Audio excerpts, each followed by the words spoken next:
Presidential candidate Andrew Yang got a huge boost after appearing on Joe Rogan's popular podcast to talk about his trademark policy proposal, the Freedom Dividend, an unconditional payment of $1,000 a month to every American over the age of 18.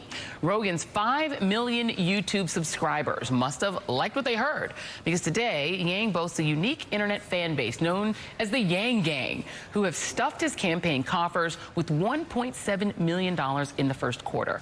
Per Axios, Yang now qualifies for the first Democratic primary debate by raising money from more than 65,000 unique donors. And joining me now is Democratic presidential candidate Andrew Yang. Thank you so much for being here. Oh, it's great to be here. Thanks for having me. You have such an interesting following, because the Joe Rogan following I tend to think of as more right-leaning. You've got this strange sort of boomlet of people from 4chan and 8chan and what we see as the sort of the fever swamps of the far right following your campaign, but you're running as a Democrat. What is that about? Well, to me, we're trying to solve the problems that helped get Donald Trump elected in the first place, which unfortunately included the automation of 4 million manufacturing jobs in Michigan, Ohio, Wisconsin, Pennsylvania, all the swing states he needed to win. And my friends in Silicon Valley know that we're about to do the same thing to millions of retail workers, call center workers, fast food workers, truck drivers. So this is going to affect all Americans, and we need to evolve to the next form of our economy as fast as possible. So you make the argument, which I have made a million times on Blue in the Face to folks, that the enemy is not immigration, it's automation. That is what the real enemy of work is, right? Yeah, so of course, and the fact that we're scapegoating immigrants for these economic dislocations is the height of ignorance, and it's destructive and incorrect. So we need to wake America up to the fact that it is not immigrants that we should be concerned about. It's the fact that our economy is evolving with advanced technology to a point that more and more Americans are going to struggle to find meaningful opportunities. And you come from the business world. You're an entrepreneur. That's where you come from. And that's where you got this sort of concern about AI. I spent the last 7 years helping create several thousand jobs in the Midwest and the South. I saw the aftermath of the decimation of manufacturing, and knowing that that's going to happen.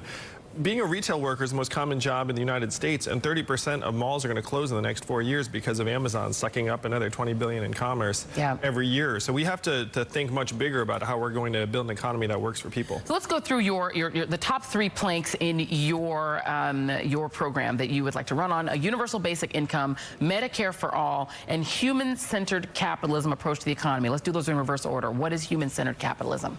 Well, GDP is at record highs even as Americans' lives are falling apart. And so we need to move our economic measurements to things that would actually be meaningful to us and our communities. Yeah. I use my wife as an example. My wife's at home with our 2 boys, one of whom is autistic, and her work counts as 0 in GDP. And we know that's the opposite of the way it should be.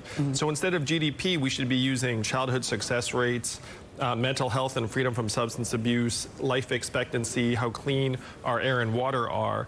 And the great thing is, as president, I can just go to the Bureau of Labor and Statistics and say, hey guys, GDP is almost 100 years old. It's out of date, and we need to evolve to the next form of our economic measurements. Let's talk about universal basic income, what you call the Freedom Dividend. It will be $1,000 a month for every citizen over 18 years old. It'll be $12,000 a year. Why would the country want to do that?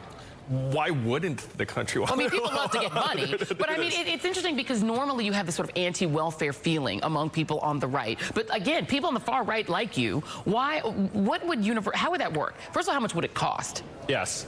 So the headline cost is something around $1.8 trillion a year. Okay. And for context, our economy is up to $20 trillion, up $5 trillion in the last. But where would the money come from?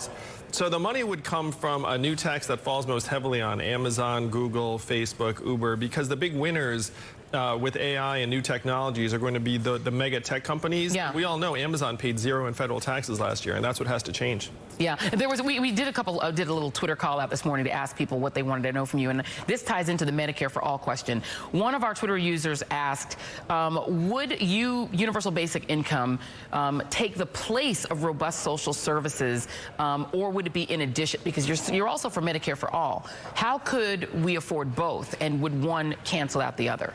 You know, and this is one of the biggest misconceptions, Joy, is that we can 100% pay for all of this because of the inefficiencies in our systems. So if I put money into Americans' hands, it's going to make us stronger, healthier, better educated, mentally healthier. It's going to create over 2 million jobs in our economy. The money doesn't disappear. We spend it. In terms of Medicare for all, we're already spending 18% of GDP on our healthcare to worse results than other countries. So if we take the existing resources, we can get the prices down and the access up and actually save a lot of money. Now, you're obviously popular online, but how are you going to win a primary? What primaries are you targeting? Well, if you look at it, I'm polling at 1% to 3%, depending upon which poll, and most people have never heard of me. And so as more people find out about Andrew Yang and the fact that we need to build a trickle-up economy from our people and our families and our communities up, you're just going to see my poll numbers rise and rise. I've got a CNN town hall next week. I'll be on the debate stages in both June and July. Okay. And America's going to wake up to the fact that we're going through this giant economic and technological transformation. There's some other parts of your platform that are a little bit more outre. You're against circumcision. Forced circumcision. I'm against routine infant circumcision that's suggested as like a medical, necessity or boon, because the medical case for it is somewhat fuzzy and should just be up to parents what they want to do. And some people on the alt-right have taken that as a signal that you're signaling to them that there's do you understand why that would be? Well, I've literally been to my friends' brisses, that's not happening. Okay, and you also think daylight savings time should just be all year? Yeah, like literally we have a few Americans die in car accidents with the switchover because if you lose an hour of sleep, you get drowsy. We should just pick daylight savings time and stick to it all year round. All right, two quick more questions from Twitter. One, why in a field of highly qualified women candidates should you run? That's what Caddy's asking. Well, one thing I would love is that if I become the nominee, I would love to have a female running mate, because I think organizations and societies work better with strong male and female leadership working together. We have one more question here about fitness for the job, and this is the question. Mostly, I want to know why, after the debacle with Trump, we should ever consider a presidential candidate who hasn't demonstrated their fitness by first running for a lower political office, for governor or senator. Robert John Burke wants to know. Well, the tough truth is that Donald Trump would not be our president today if our government had been functioning at the highest possible levels for like the years prior to his victory. Yeah. And Donald Trump is a terrible president because he's a terrible president, but he does not speak for all entrepreneurs, I'll tell you that. Most entrepreneurs regard him as a marketing charlatan and not a real builder. Andrew Yang, fascinating. Thank you very much. Really appreciate your time. Oh, thanks for having me. Thank you for being here. All right, coming up at the top of the hour, Congressman